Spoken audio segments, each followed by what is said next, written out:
Hey guys, well, welcome to September.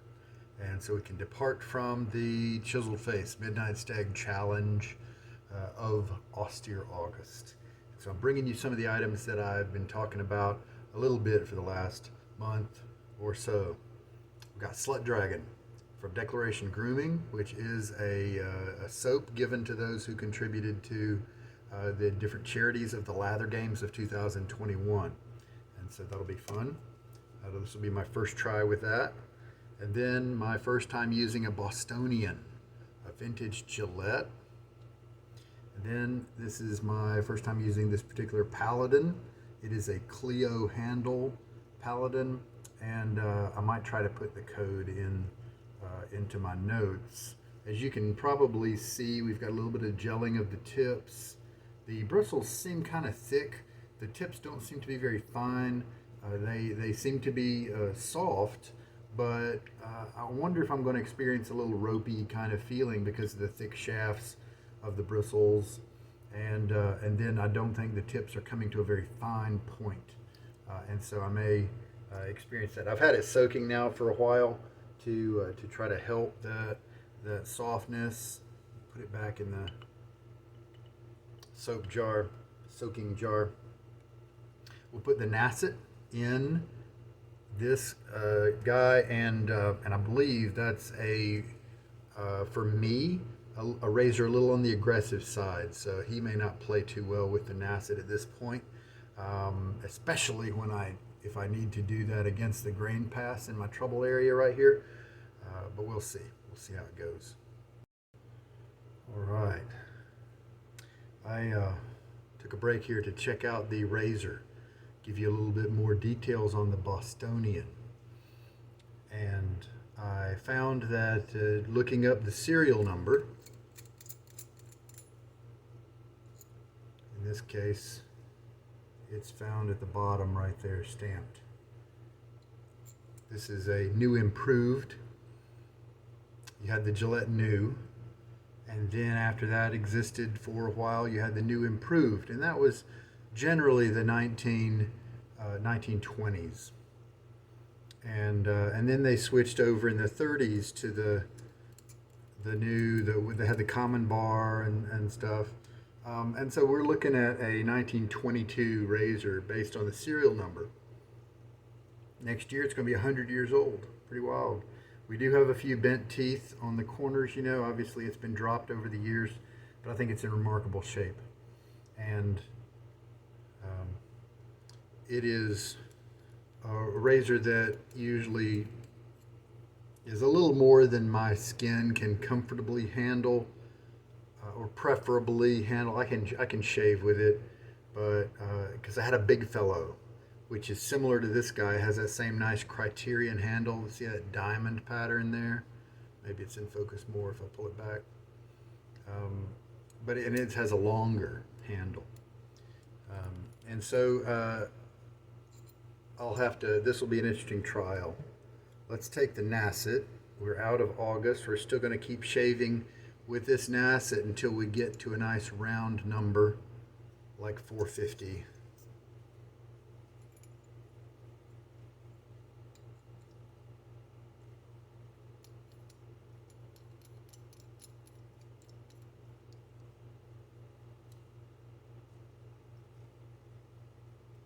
That'll be interesting to see how it shaves.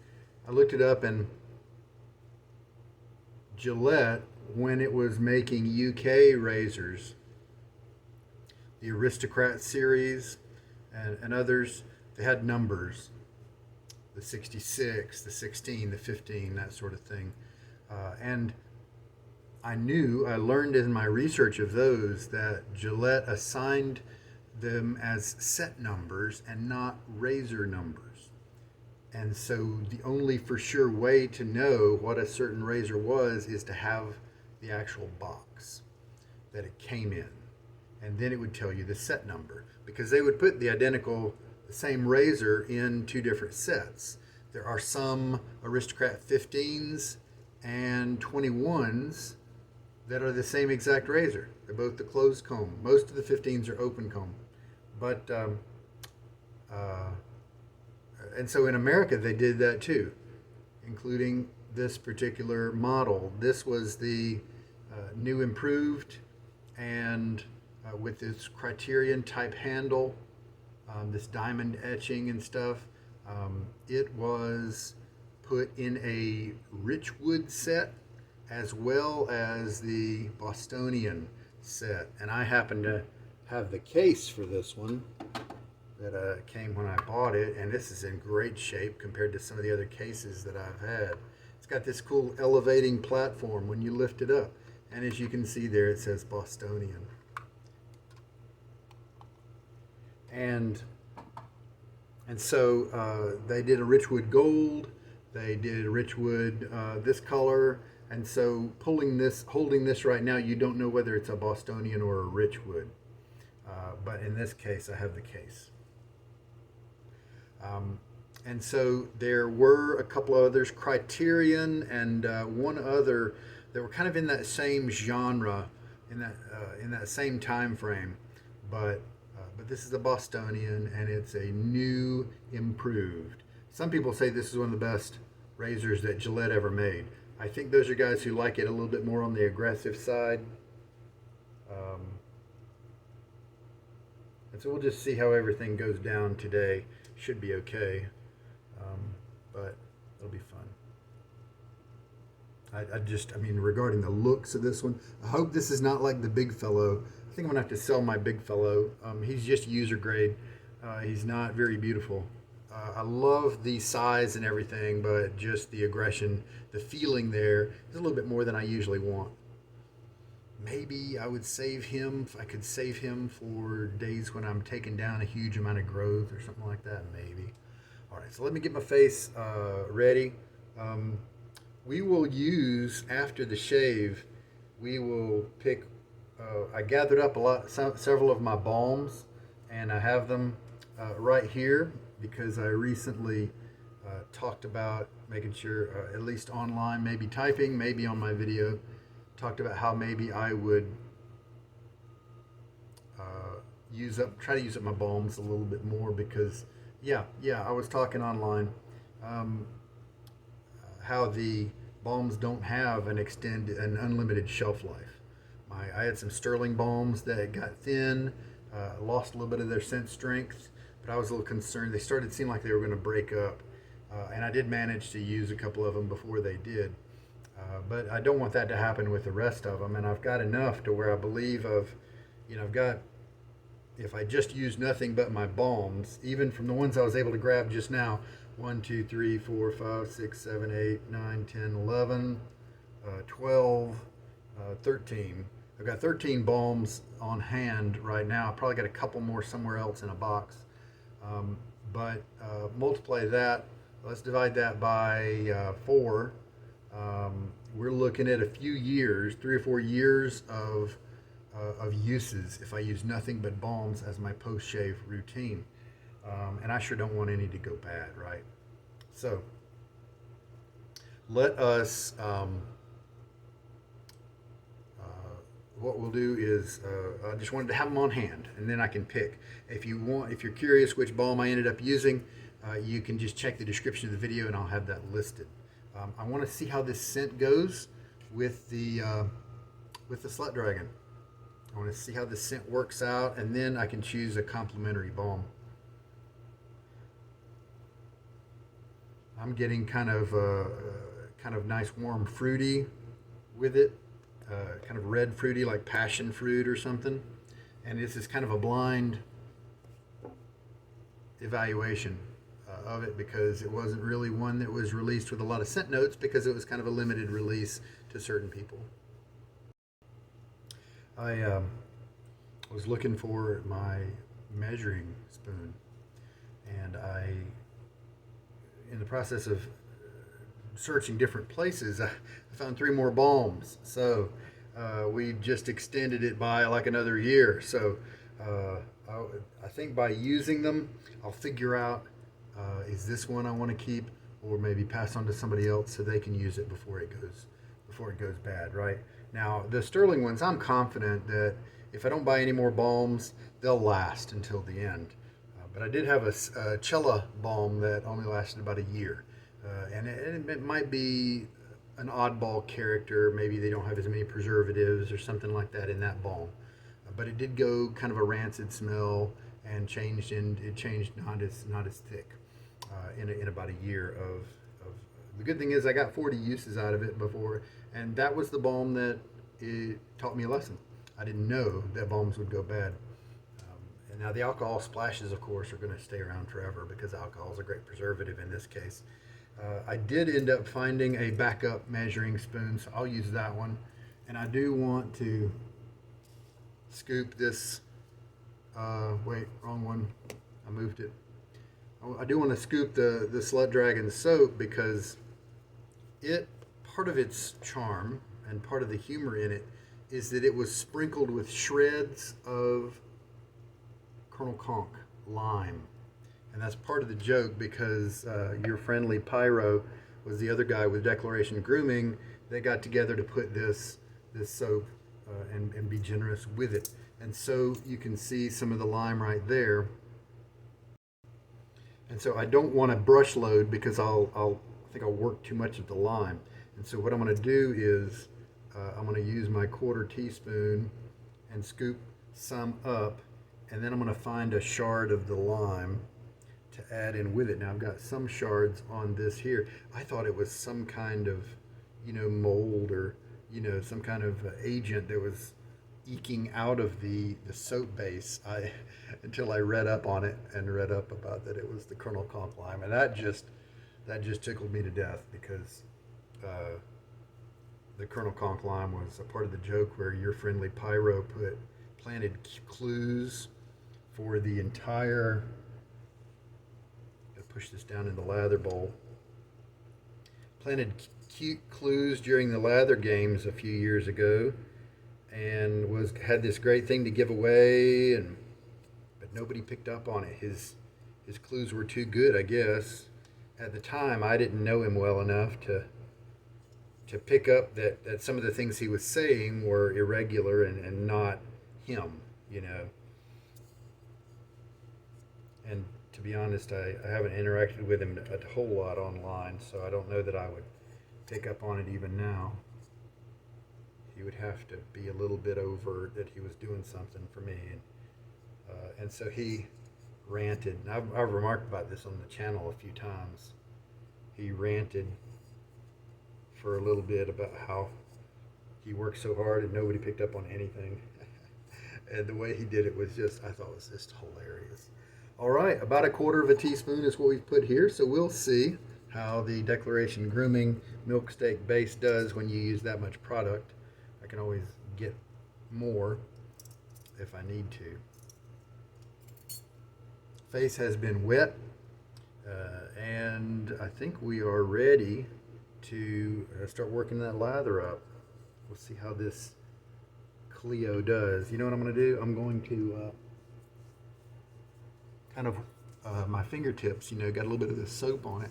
I'm going to use that soap there with a little bit of water and refresh my face in terms of hydration, as well as get that soap onto my face.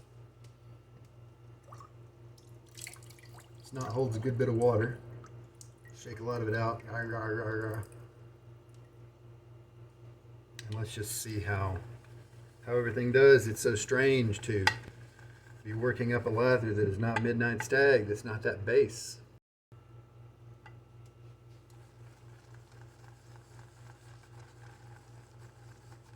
We'll also see how the Milksteak is pulled up, if it's all pulled up from the little divots.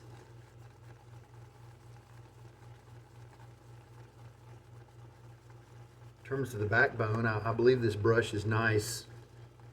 It's not too strong.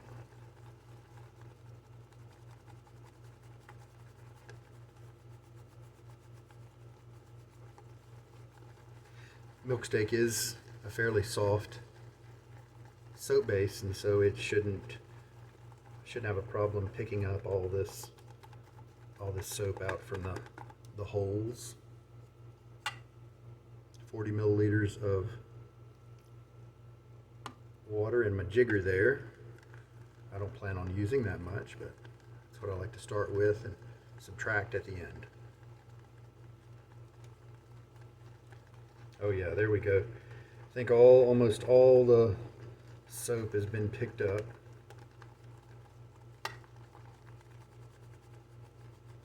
I used a Paladin brush a few years ago. It was a PK47, I think is the name.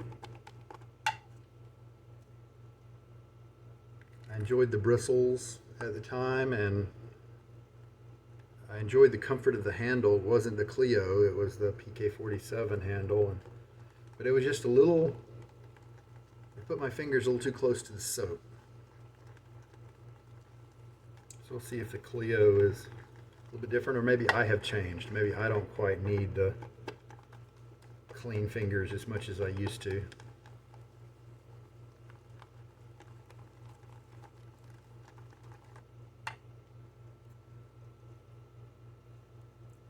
Sometimes when I know that I might be overwatering a soap, I don't mind.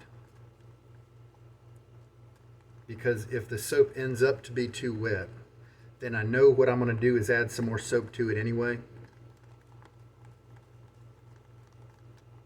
And so then I know that the water I'm adding is going to tell me whether I need to add more soap or not. Because I'm basically adding enough water to get the quantity of lather that I want. And if I don't end up with that quantity, then that's telling me I didn't start with enough soap.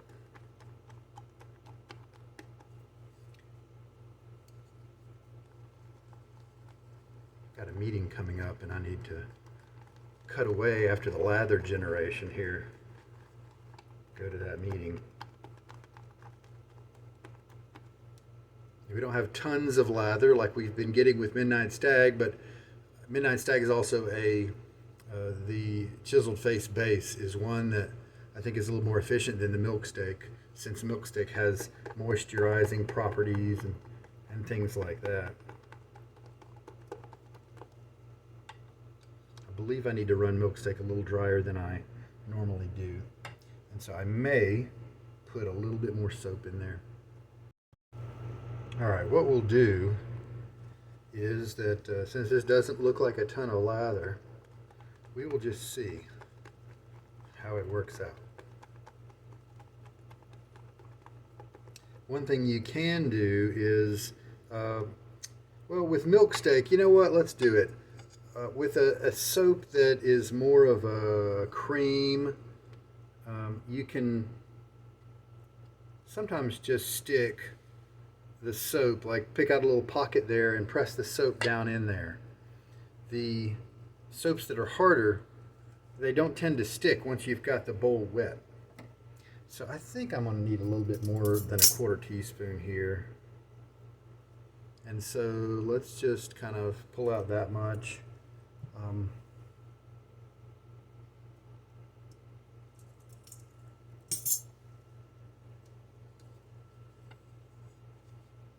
And this is a good bit more than a quarter teaspoon. Getting it off my face. And so we should give us plenty of lather. Since I did just have a quick meeting, I paused so that I could get my face wet again, could keep that hydrated. All right, so let's start working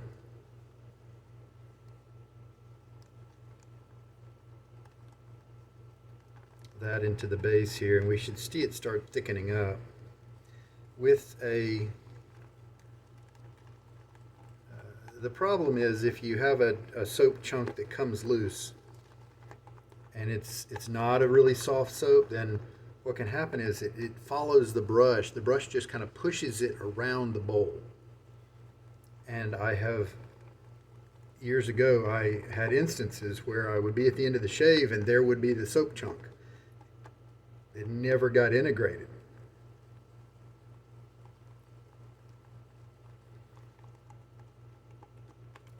With a cream or a softer soap base, yeah, see, look, we're increasing in kind of creaminess and viscosity here as the soap starts to integrate.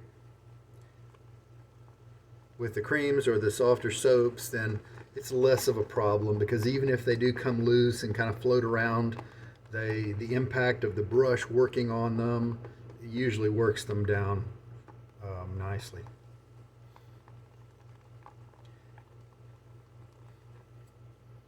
There are some florals in there. This is my scent evaluation here. I did initially smell kind of some fruity stuff like passion fruit or something, kind of something red along those lines. And then I am able to smell hints of florals.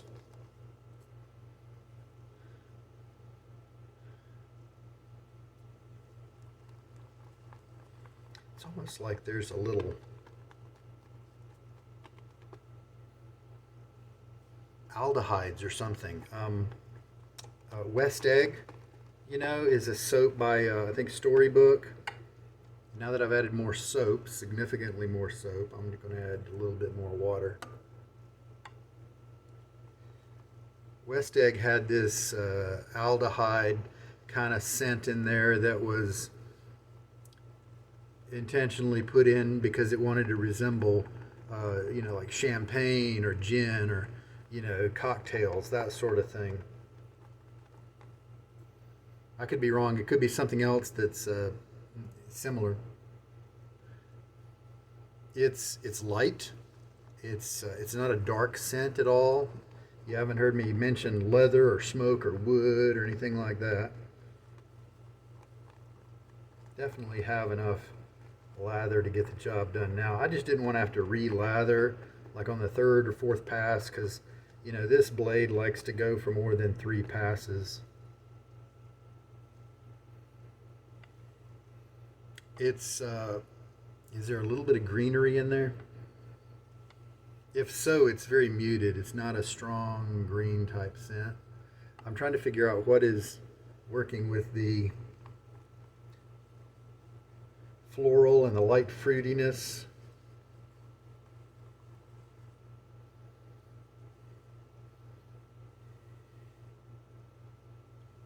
I'm not sure. My nose isn't that good.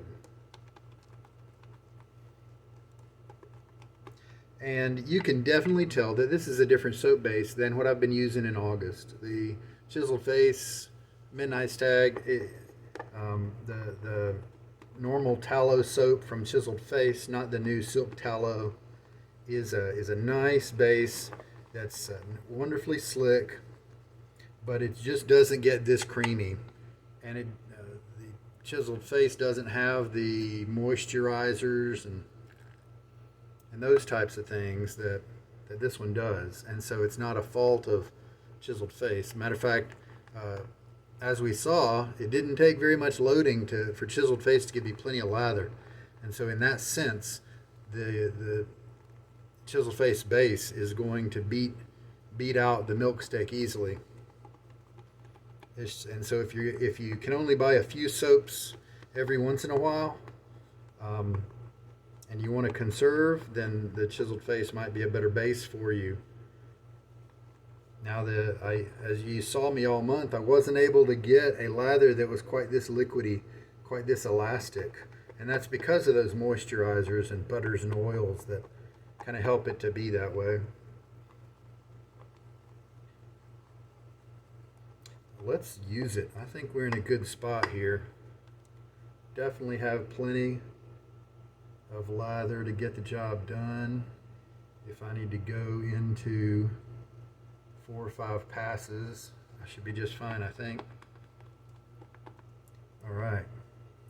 Re-wet my face here.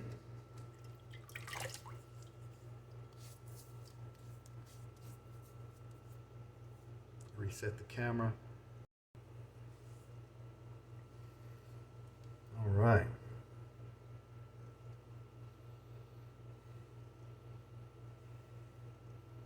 Sometimes if you've got some light florals, if you smell some sweetness, a lot of times that's a rose note in there.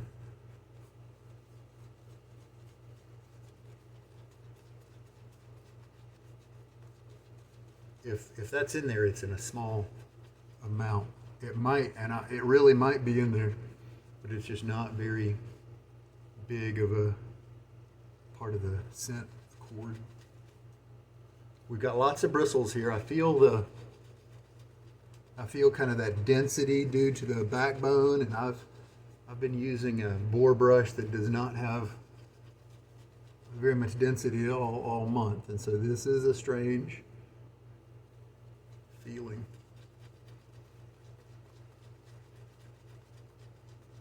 The tips are somewhat soft, but because of the backbone, this particular brush isn't feeling like plush, you know. We'll see how it feels toward the end of the shave once we don't have as much stubble on my face. Feels kind of slow, and sometimes the pastiness of the lather could do that, but I think this lather might be hydrated just right. This is a 1.5 day growth, and so a little bit non-standard. But see, the lather's not emptying out. It's not too thin. It's also not gathering a whole lot around here, which means that I don't have like concentrate in the brush that continues to build lather as I'm working it in my face here. So it's got some backbone.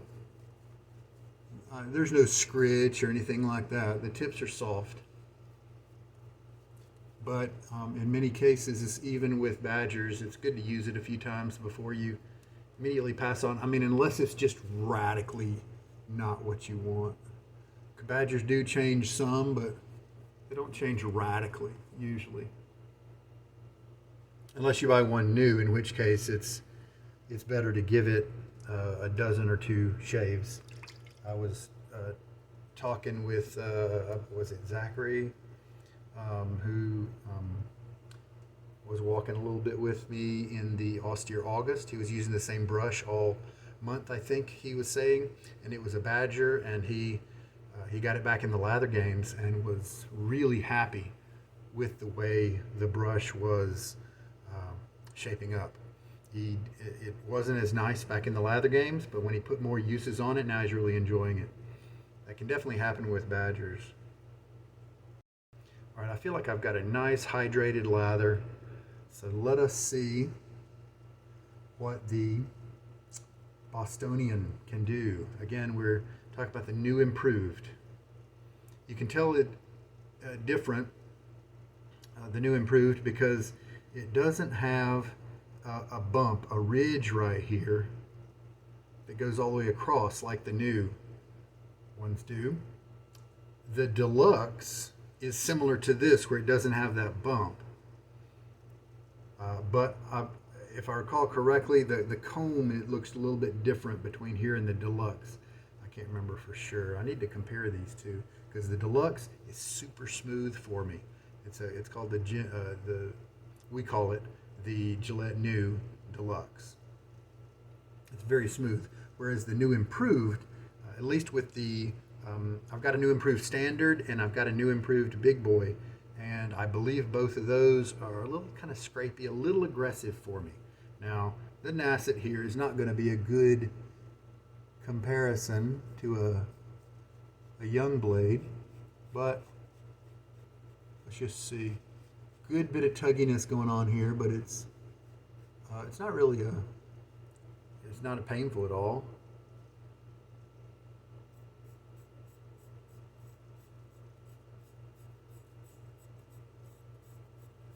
So maybe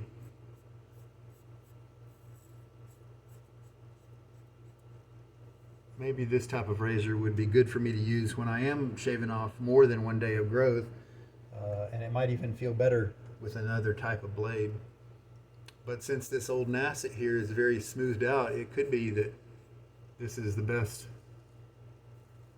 use for it, really. This is going kind of slow. I feel the tugginess, the drag on my face here.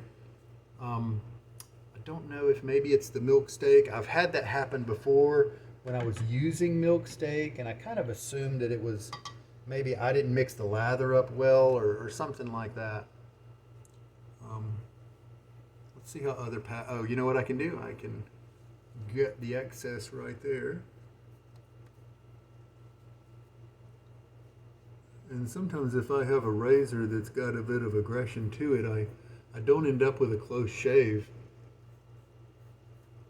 because I'm so concerned with the razor biting me, and I'm having to exercise a lot of care. A lot of times if your razor's too aggressive for you, you can ride the cap, which means if your angle here is that this is your normal angle that you might use with it, open up the handle a little bit more so that more pressure, more contact is on the cap than on the comb or the safety bar, and then that could sometimes will make it a little bit more smoother. Definitely worked with me on a few razors. So it's a very light scent here, Slut Dragon. And yeah, the name does come from, it's a humor name. It comes from the Rick and Morty show. I did kind of rehydrate the face, and they were in the episode. They thanks to YouTube and this HD shaves, I was able to watch, and it's kind of raunchy. It is pretty much Slutty Dragons is pretty much, it's an episode where there are a bunch of slutty dragons that are behaving in slutty ways. All right. I haven't watched too many episodes of the Rick and Morty show. So now we'll go cross grain and just kind of see how things go. We are moving a little quicker now. Could it be the razor and not the Milksteak? Maybe. I don't think so.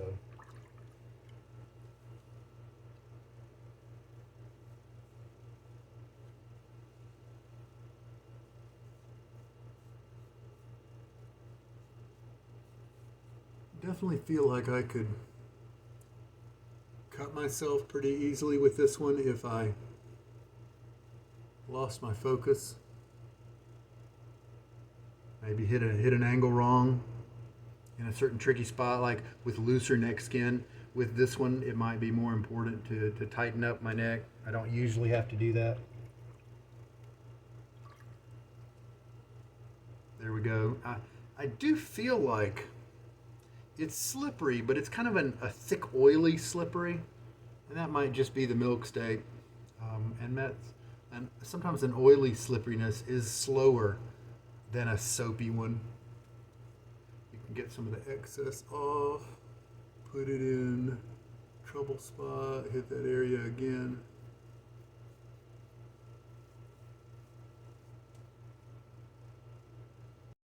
With all these moisturizers and oils and butters that are in Milksteak, I don't think I like it as much as Bison, for instance.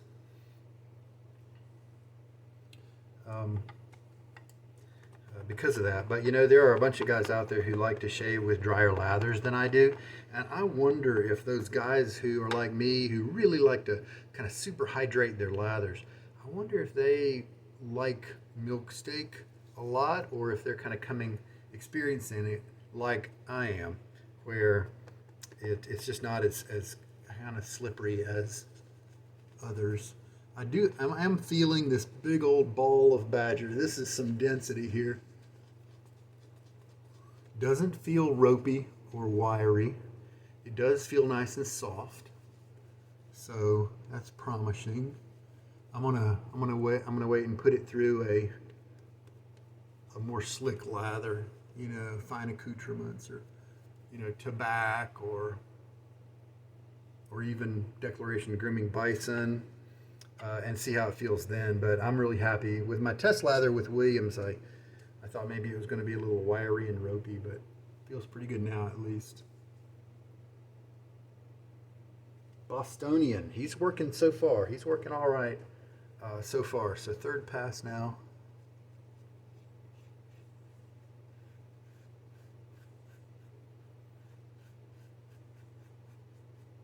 Definitely not as fast moving as my carve razor with the chiseled face soap base.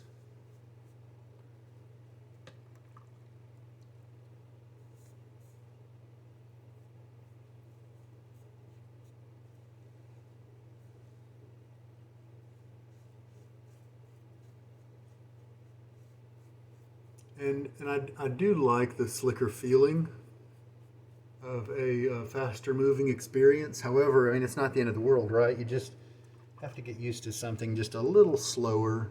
The only time that can adversely affect you is if that drag is causing some skin irritation. Gonna kind of come at it here now that we're on the third pass with a little bit of kind of cross grain and against the grain combined there with a little with the grain cleanup. It really could be that I could add more water to this soap, to this lather, after I put my, you know what, let's do that. See, I just rinsed with a lot of water and it still feels quite slick. Let's see if that residual slickness will handle the fourth pass. Oh, now see that. That's nice. Okay, it was me. I needed to add more water to this lather. And Milksteak is a little tricky. I definitely have had lathers where I overwet it, but in this case I did not. This is how I like to feel my razor just effortlessly glide across. And that's that effortless gliding. That's kind of what I file under protection, because if the skin's not offering any drag, if the razor is just moving over the skin nicely while still cutting hairs, then I feel like that's the job of a protective lather. Yeah, and see that? Haha, that's nice. Now the first lather that I used, the first three passes, was creamy. It had that advantage, and so if you like a thick, creamy, more dense kind of lather, then yeah, go for it. That's what you want. But right here, and it could be that, you know what, maybe I didn't need to add any soap, but I clearly added too much for me, or at least I needed to keep adding water, and I stopped. So I'm going to pause you so I can check out the shave results, see if I got close enough to call it a shave. Yeah, very nice. I'm happy with that result. Nice close shave everywhere. Very cool. And yes, I did end up having extra left over. And this is something that's a little more concentrated. And so if I added some more water to this, I could probably make it a happier lather for me. And then I'd have maybe 2 or 3 more passes after I just did those 4 passes. So that was a fun little experiment. This knot, promising. Definitely not one that immediately tells me, hey, this is wiry and rope-like. You don't want to use this. All right, very cool. Badger. Welcome back to the Badger world after a month with a boar brush. Now we come to the post shave, and in a way, after I get a good rinse here, I wonder what. I don't think this Slut Dragon is really going to get in the way of anything because it's kind of a light scent. So I've got some different balms to choose from for my aftershave treatment. I've got like Mountain Man, which I really enjoy, Tuscany, Gentleman by Stirling. I tell you what, a good one is the L'Occitane Cade. Is a great balm. Whew, that's a great, nice, manly, woody, warm type. I really enjoy that one. Agar from Stirling. Zingari Man Explorer. That one's very faintly scented, so I kind of think of that as unscented. I've got Stones. That one would work well with this scent, I think. From Mammoth. I think it really would. I could go the sweet tea route and do Southern Paradise from L&L Grooming. let's try Intrepid Man. I really think if I wanted to try something that would agree and be a nice transition from the scent of the Slut Dragon, it might be the Stones, because I did start to smell something down deep, a light woodiness, very faint, or earthiness, something that was kind of grounding things. And I'm really glad that it was there. I think it really helped me to appreciate the scent. I think it helped other parts of the scent out almost without you knowing about it. But what I'm curious, and so I think that's why Stones would work well with this, because this fruitiness and a hint of florals, but it's not cloyingly fruity at all. I don't think of it as fruity. It's just like a nice scent that has some fruity notes, a hint of floral. Really kind of hard to describe. Very pleasant, enjoyable. I'm pretty sure I could use that anytime I wanted. I think it lends itself, because of its lightness, to a non-winter time frame if you like to pair your scents with your seasons. But Intrepid Man is a scent that had a little bit of the EDT had a little bit too much zest to it right away, almost like Baker Street. And that's a little too zesty for me, because I save at night. I don't really need much zesty. Sharp Dressed Man has that similar zest to it, but it has some greener stuff that kind of calms it down and makes me like it a little bit more.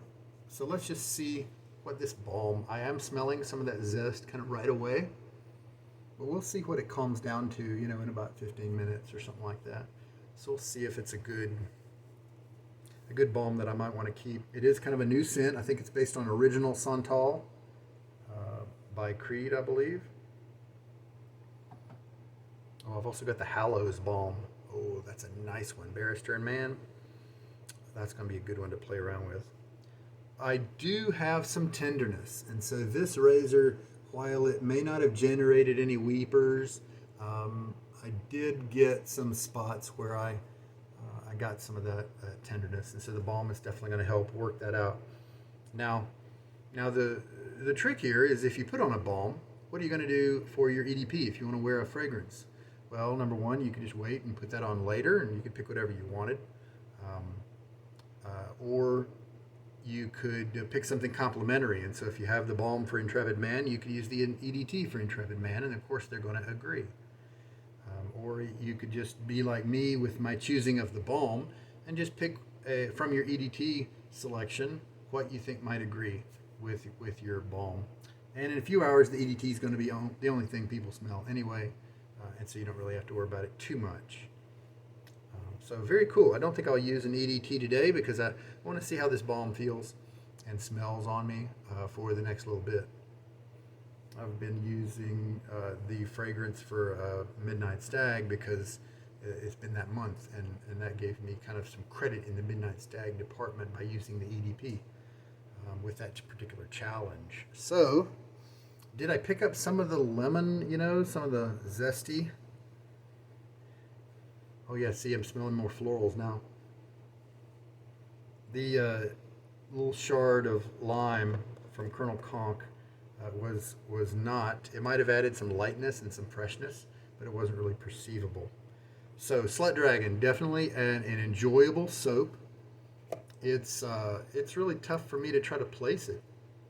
It's except otherwise, to say what I've said regarding just a light, pleasant, slightly fruity, hint of floral, type scent. Really neat. I'm grateful to receive it, and that'll be fun. That'll remind me of the 100 people or maybe more who contributed to the charity work and fundraising that we did during the Lather Games of 2021. Very nice. Pleasantly surprised with the Paladin brush and the Bostonian. I did well. The thicker lather may have helped it. The old Nacet blade may have helped it too, not to be too sharp for me. So we'll definitely try that razor with a more contemporary blade and see if it gets dangerous, see if it generates a little too much irritation. All right. I think that the Intrepid Man might be a good move from the Slut Dragon. I probably like if I had a Slut Dragon Balm, I'd probably like sitting in it a little bit more than the Intrepid Man because of that kind of immediate zestiness that's coming up.